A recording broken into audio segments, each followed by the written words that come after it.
जय श्री राम। रामायण की अगली कड़ी में आपका स्वागत है। अब कथा विस्तार से। अयोध्या वर्णन।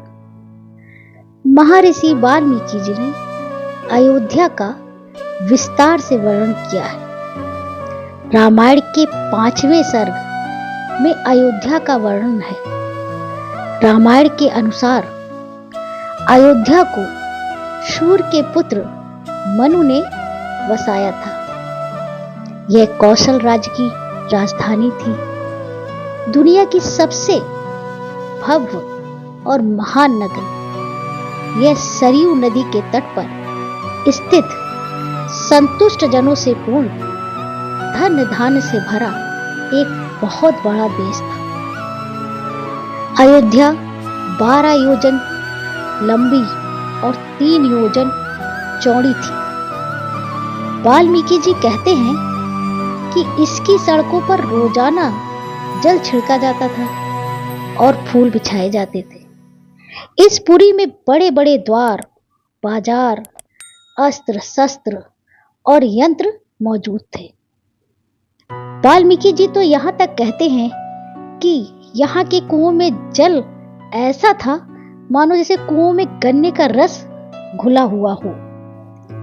पूरी नगरी में कोई धनहीन नहीं था, किसी वस्तु की कमी नहीं थी। अयोध्या एक समृद्ध नगरी थी। वहीं तुलसीदास जी कहते हैं कि राम की अयोध्या परम धाम देने वाली मोक्ष दाहिनी है। यहाँ के महलों में रत्न जड़े हुए थे। दुनिया की यह सर्वश्रेष्ठ नगरी थी। दुधंबी, मृदंग, बीड़ा आदि वाद्यों की मधुर ध्वनि से यह नगरी गूंजती रहती थी। वाल्मीकि जी तो अयोध्या का वर्णन करते हुए कहते हैं कि यहाँ कई नाट्य समितियां थीं, जिनमें केवल स्त्रियां ही नृत्य करती थीं। नगरी में चारों ओर उद्यान और आम के बगीचे थे। नगरी के चारों ओर गहरी खाई थी, जिससे कि कोई भी शत्रु नगर में प्रवेश ना कर सके। यह नगरी तीनों लोकों में विख्यात थी। ऐसी थी अयोध्या नगरी। कुछ लोग इस बात पर विश्वास करेंगे और कुछ नहीं।